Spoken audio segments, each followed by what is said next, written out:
Egyptian Book of the Dead, if you read Dionysian hymns, I've read about 90 of them. Primary source material there, nothing about dynamizing gods. Also, an expert in this is Dr. Yamuchi. He's written a good essay on assessing the material, and he talks about how the idea of resurrection is not the same in Egyptian theology as it is in the Gospels. So, also, if you look at SALT 2003, Mary Jo Sharp, she gives a lecture. She also gives a lecture at Biola University on the dynamizing gods, and she gives a considerable amount of scholarly evidence to show that this Jesus myth idea is just not tenable. It seems to me, then, looking at the historical evidence, in a fair and honest way, Jesus Christ rose from the dead. If he did, it means we need to take his claims to be the Son of God seriously. It means we can know God through his Son, find forgiveness, and have a future hope after the grave. When, as an atheist, the famous philosopher Antony Flew said this: "The evidence for the resurrection is better than for claimed miracles in any other religion. It's outstandingly different in quality and quantity." Antony Flew, by Gary Habermas, My Pilgrimage from Atheism to Theism, an exclusive interview with former British atheist professor Antony Flew, available from the website Biola University at www.biola.edu. Antony Flew. Okay, we've come more or less to the end of the lecture, and I'm going to recap one or two things that are important, which I'm just going to get now.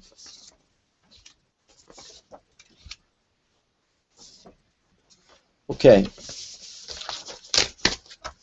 what we've established is that our material is early historical source material. We established that the Gospels are historically reliable material, and we established from the Gospel of Mark, as a sample of the other Gospels, that we're dealing with eyewitness material. From that we deduce certain facts, 3 facts. Fact number 1, Jesus died on the cross. Fact number 2, he was buried in a tomb. Fact number 3, the early church believed in a resurrection. I'm not saying from that point there was a resurrection, but I'm saying they believed in a resurrection. Then from there we deduce certain things about Peter, Mary Magdalene, and the way the disciples reacted to the resurrection, which we verified historically. From that, the idea that the disciples were lying doesn't make sense. The idea that they had an illusion doesn't make sense. But the resurrection makes sense of the material that we were looking at concerning Peter, Mary Magdalene, and the way the disciples reacted to the historical event. We did that based on fair intellectual tools. By not quoting anything out of context, we used the historical grammatical method. By making sure that our method was in depth. That is to say, we always try to understand the context of the material that we're dealing with. And thirdly, we used 5 criteria, which I'm going to pull out now. And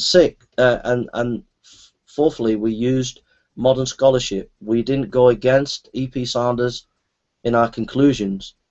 We were in the mainstream of modern scholarship. So now I just want to conclude with, in our final conclusion concerning our historical criteria, we had 5 ways of assessing whether our theory